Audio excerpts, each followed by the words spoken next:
اعتکاف کے تعلق سے حدیث پاک سماعت فرمائیں کہ اعتکاف کہاں سے ثابت ہے۔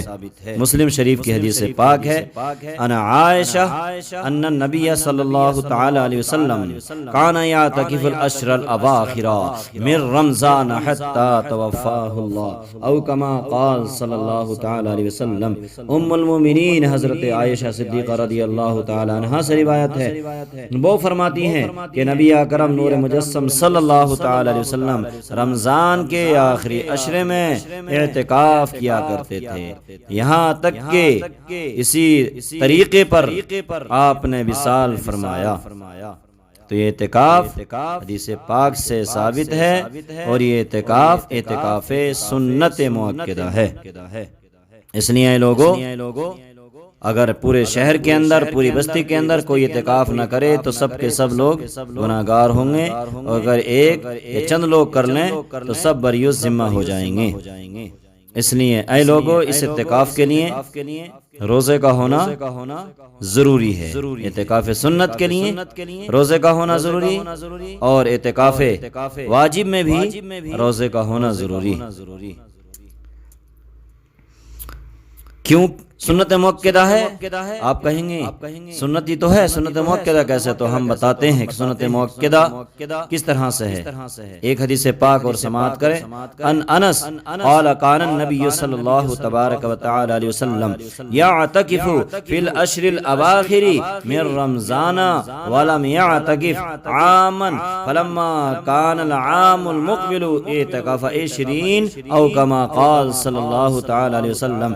حضرت انس رضی اللہ تعالی عنہ نے فرمایا کہ حضور نبی اکرم صلی اللہ تبارک و تعالی علیہ وسلم رمضان کے آخری عشرے میں اعتکاف فرمایا کرتے تھے، اور ایک سال آپ نے اعتکاف نہیں فرمایا تو دوسرے سال 20 دن کا اعتکاف فرمایا۔ سبحان اللہ! مطلب یہ ہے اس سال کا بھی، اور جو پچھلا سال گزر گیا اس سال کی آپ نے قضا فرمائی، تو گویا کہ اعتکاف سنت مؤکدہ ہے آخری 20 دنوں میں۔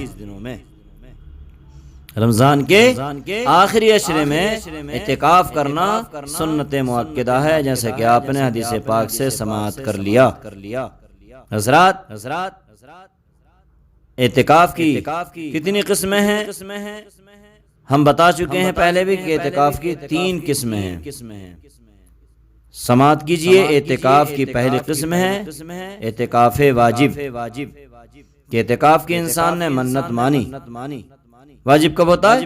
کہ انسان نے منت مانی اعتکاف کی، اس طرح سے یوں کہا کہ میرا فلاں کام ہو جائے، میرا بچہ صحیح سلامت ہو جائے تو میں اتنے دن کا اعتکاف کروں گا۔ تو فلاں کام ہونے کے بعد یا بچے کے صحیح ہونے کے بعد روزے کے ساتھ 3 دن کا اعتکاف ایسی حالت میں واجب ہوگا، یہ اعتکاف واجب کہلاتا ہے۔ اعتکاف سنت مؤکدہ یہ ہے کہ 20ویں رمضان کو، 20ویں روزے کو سورج ڈوبنے کے وقت اعتکاف کی نیت سے مسجد کے اندر داخل ہو جائے، اور یا تو چاند دیکھ کر باہر نکلے، یا پھر 29ویں روزے کو چاند ہو جائے تو باہر نکلے، ورنہ یہ 30ویں روزے کو اگر ابر بھی ہو تب بھی باہر نکل آئے۔ یعنی چاند دیکھنے کے بعد 29ویں روزے کو نکلنا ہے، اور 30ویں روزے کو چاند دیکھا یا نہیں دیکھے لوگ، لیکن یہ ہے کہ مغرب کے بعد نکل جانا ہے۔ یہ اعتکاف سنت کفایہ ہے۔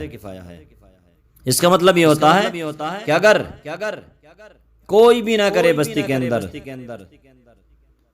تو سب سے مطالبہ اور مواخذہ ہوگا، اور اگر ایک نے کر لیا، کسی یا چند لوگوں نے کر لیا تو سب کے سب بری ذمہ ہو جاتے ہیں۔ ان کے علاوہ ایک اعتکاف مستحب ہے، وہ یہ ہے کہ آپ جس وقت میں چاہیں مسجد میں جائیں تو فوراً اعتکاف کی نیت کر لیں۔ اس میں روزے کی کوئی قید نہیں ہے کہ آپ 1-2 منٹ کے لیے جائیں مسجد میں یا آدھے گھنٹے کے لیے جائیں، تو جب پہنچیں اعتکاف کی نیت کر لیں۔ نویت سنت الاعتکاف، تو حضرات گرامی اعتکاف مستحب ہے، جب تک آپ مسجد میں رہیں گے عبادت کا ثواب بھی ملے گا، اور ساتھ ساتھ اعتکاف کا ثواب بھی آپ کو ملتا رہے گا۔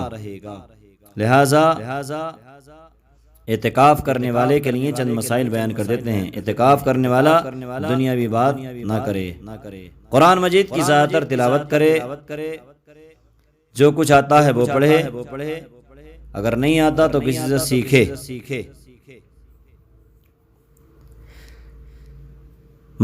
مستحب اعتکاف کی آسان صورت یہ ہوتی ہے کہ جب بھی مسجد میں داخل ہو تو انسان دروازے پر دخول مسجد کی نیت کے ساتھ اعتکاف کی بھی نیت کر لیں۔ لہذا اعتکاف میں بیٹھنے والا باہر نہیں نکل سکتا بغیر عذر کے، بغیر ضرورت کے۔ اگر مثال کے طور پر نہانے کے لیے باتھ روم نہیں ہے تو آپ صرف نہانے کے لیے باہر جائیں گے۔ اگر لیٹرین کا انتظام نہیں ہے تو صرف اور صرف لیٹرین کرنے کے لیے وقت پر جائیں گے اور فوراً فارغ ہو کر واپس چلے آئیں گے۔ اگر بیسے گئے بغیر ضرورت کے تو آپ کا اعتکاف ٹوٹ جائے گا۔ لہٰذا ان باتوں کو خود بھی سنیے اور دوسروں تک بھی شیئر ضرور کیجیے۔